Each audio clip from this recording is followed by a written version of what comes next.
You may have noticed a surge in zero proof is changing the sober scene.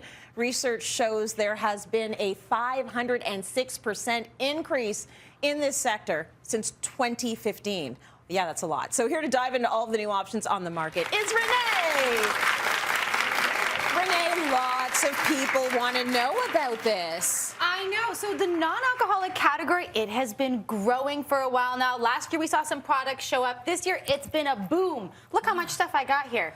There's a lot going on. It's an explosion of the sober curious. Yes, right? but the most important thing that you have to know about this category is that it's not just for people that want to live a clean lifestyle. There are options here for pairability, unique flavors, and wonderful convivial moments. You don't have to just choose between water, pop, and coffee if you don't want to have a drink. Yes. But there are better options out there, which is amazing, and it's a lot more inclusive that way. So I have wine, spirits, and beer and cider for us today. Very nice. Speaking of the inclusivity, this is great if you're a designated driver. Exactly. This is great if you're one of those people who feels always pressured to have a drink and you do not want to drink. So these are going to be comparable, but they're going to be non-alcoholic. So let's start with wine. Exactly. So for the wine category, what you want to think about for your benchmark for this is this pairable?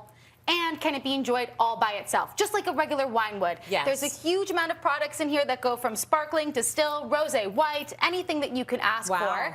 And one of the products that I love so much is Proxies. This is their Pratank. It's in collaboration with Dominique Cran, the amazing Michelin-starred chef.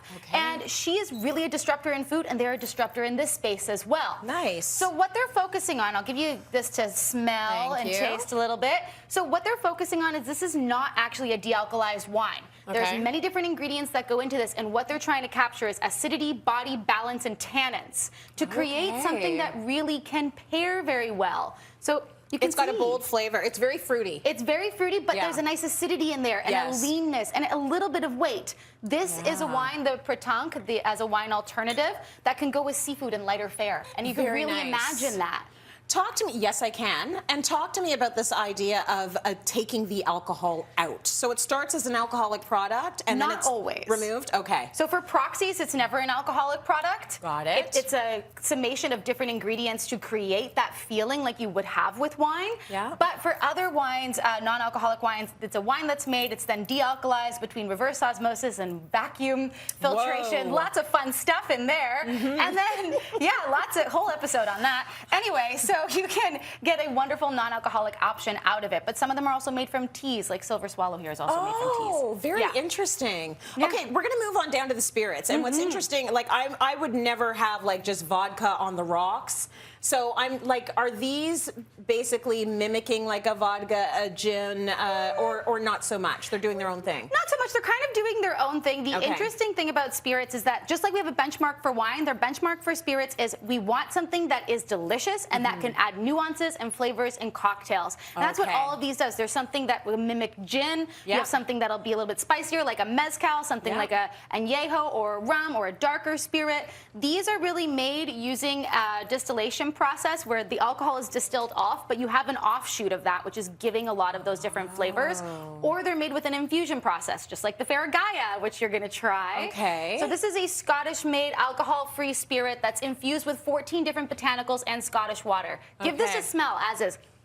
Okay, It's there's a lot peaty going on here. and citrusy. It's kind of like an Amaro meets a kind of a Scotch. Okay. See? Yeah.